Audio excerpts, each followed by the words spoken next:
There's so many fights I look forward to in 2026 in the UFC. First of all, I really want to see Shavkat Rakhmonov finally fight again. He has not fought in 1 year, and this is something that really annoys me because Shavkat, I've been following his career for the last 5 years, like since 2020. And I always thought he's gonna be champion. But all these injuries, it's getting to a point. I cannot take it anymore with Shavkat Rakhmonov. So I really want to see him just fight somebody. I saw like on Instagram he's like beefing with Barkley, fight Barkley, fight Usman, fight someone to get like into the conversation. I think he needs at least 2 wins to even be considered for a title shot because he's been so inactive. But just 1 win so people don't forget about him would be so important. In 2026, I would like to see him like fight at least 2 times. It would be better to fight 3 times for him because he's been just so inactive. And he's also getting older. I think he's now 31. I mean, he has like 8 years or 9 years left in the game. So I think he has a lot of time, but he should use it. So really, I want to see Shavkat Rakhmonov finally fight again after all that time. Another fight I really want to see is Arman against Ilia Topuria.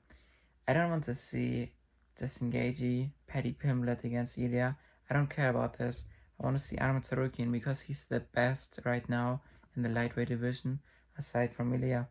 And he's a big challenge for Ilia. Paddy, it's gonna be easy for Ilia. Justin Gaethje, a homeless guy from the street has the same chance of beating Ilia Topuria.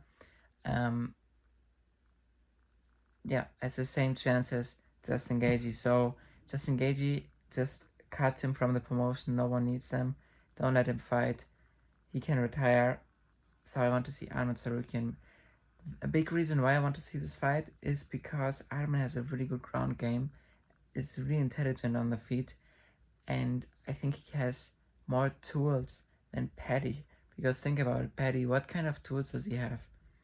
I mean, he gets hit a lot, He has a good chin, but he gets hit a lot. If Ilia hits you, you're going down. So just give me Arman against Ilia 2026. One of the biggest, or maybe the biggest fight of 2026 is Islam Makhachev against Ian Garry. I think this is a big fight because this fight would elevate Islam Makhachev's legacy to another level. It would also create a lot of hype because Ian Garry is from Ireland and Islam Makhachev is from Dagestan.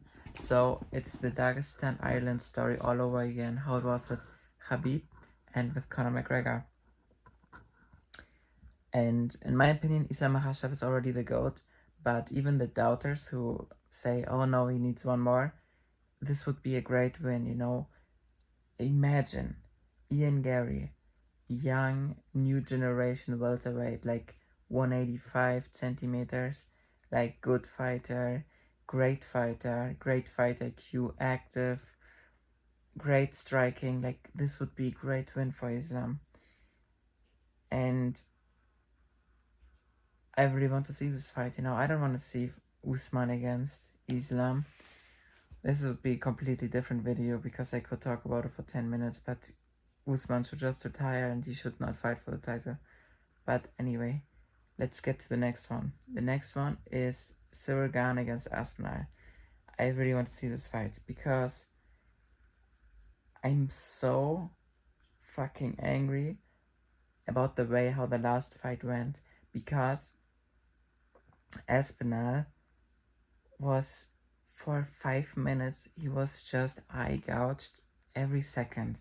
Ciryl Gane really tried to do it as much as possible, and this was his goal. Like, no one can tell me that this is unintentional, and I think this is so bad behavior. Really, I wanted to say a really bad word, but I will not say it. But really bad behavior of Ciryl Gane. So I really want to see Ciryl Gane knocked out. and punished for this. So I want to see Aspinall against Ciryl too. And I really think that Tom Aspinall in the rematch will show it's all his haters that he can knock out Ciryl because Aspinall is really good in the rematches. And I really feel for Aspinall because in his career I feel like he had a lot of unlucky moments, you know, like Jones made him waste like almost 2 years of his prime. Then he also had an unlucky moment with his leg when he was fighting. What was his name? I forgot his name, but this black guy that he was fighting broke his leg.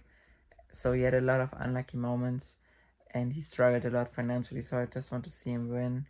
And I want to see fighters get punished for eye pokes, you know, especially like Ciryl, he does it on purpose, you know. There's a reason why some fighters go all their career without even eye poking one person, okay? Because they don't want to eye poke someone, you know. They're professional fighters, they know the rules. They should be able to not accidentally eye poke someone, and even if they do it accidentally, they should get punished, you know. Like one eye poke, immediately one point deducted. Second eye poke, you lose the fight. Like this is how I would do it, you know. If you had these kind of tough rules, no, you wouldn't see any eye pokes, you know. Not even accidentally, you know. If I accidentally crash into a tree, you know, it's still a crime, I think, you know. So like, or maybe not. This is a better example, but what I'm saying is, it doesn't matter if it's accidental. Okay, if I crash accidentally, uh, against a horse, you know, it's a crime. You know, it doesn't matter if it's an accident. You know. So anyway, Ciryl, Aspinall, they should fight. So these 4 fights I want to see for 2026. I think 2026 can be a great year for the UFC. A really good year. And one thing that I'm also really wishing about 2026 is to see a lot of more events in other countries. You know, I'm kind of sick and tired of all the events being in the United States because many people don't know this, but there used to be a time where the UFC actually went to different countries. They went to the Czech Republic, to Poland, to Mexico, to Canada, like actually with good cards. And I would like to see this again 2026. But let's see what's gonna happen. And I'm stoked for these fights.